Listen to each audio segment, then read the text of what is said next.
BHU की छात्रों को रौंदने वाले आरोपियों को बीजेपी के किस नेता ने बचाया? एमपी चुनाव में बीजेपी ने दी प्रचार की जिम्मेदारी, खुलासे से हिल गया देश। 5वें दिन पीड़िता ने की थी आरोपियों की शिनाख्त, फिर भी कैसे नहीं आए हाथ। बाबा के बुलडोजर को लगा जंग, एनकाउंटर पुलिस भी नहीं दिखा सकी कमाल।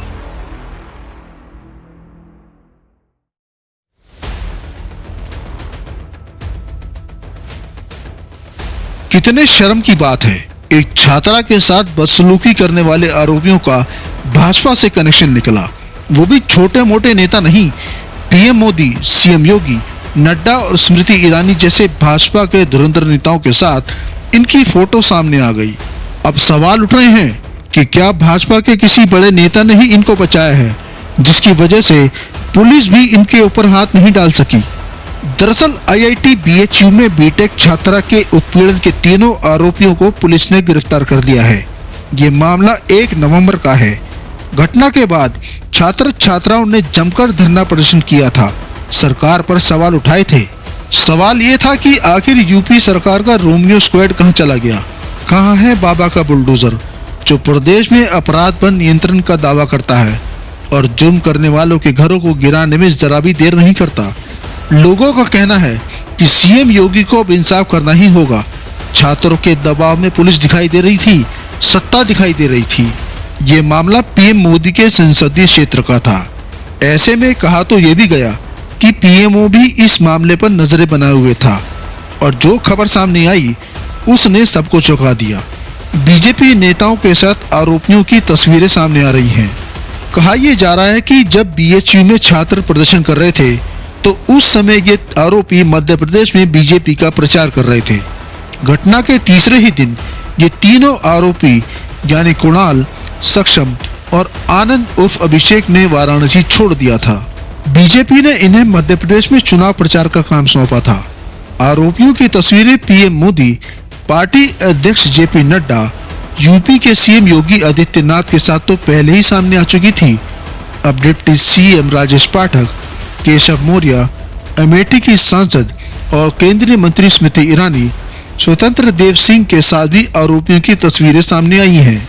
महिला एवं बाल कल्याण मंत्री स्मृति ईरानी के साथ भी ये आरोपी दिखा है, जिसने बीएचयू में एक लड़की की इज्जत से खिलवाड़ किया है।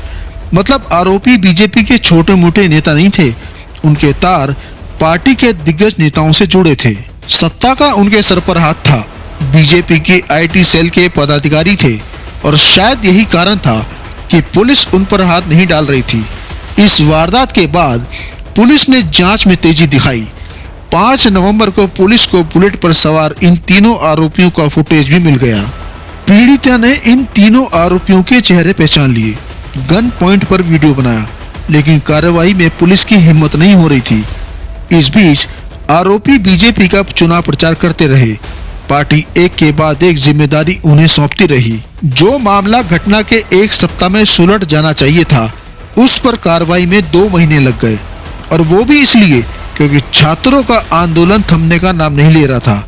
मामला पीएम मोदी के संसदीय क्षेत्र से जुड़ा हुआ है, इसलिए देश में ही नहीं विदेश में भी सुर्खियां बटोर रहा था। एक और बीजेपी राम मंदिर को लेकर प्रचार में जुटी हुई थी, तो दूसरी ओर पीएम मोदी का संसदीय क्षेत्र ही कानून व्यवस्था को लेकर बीजेपी सरकार पर सवाल उठा रहा था।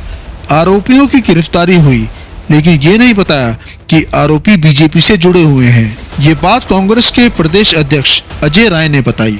अब तीनों ही आरोपियों को पार्टी से निकाल दिया गया है, लेकिन सवाल ये उठ रहे हैं कि आखिर इन आरोपियों को किसके इशारे पर बचाया जा रहा था?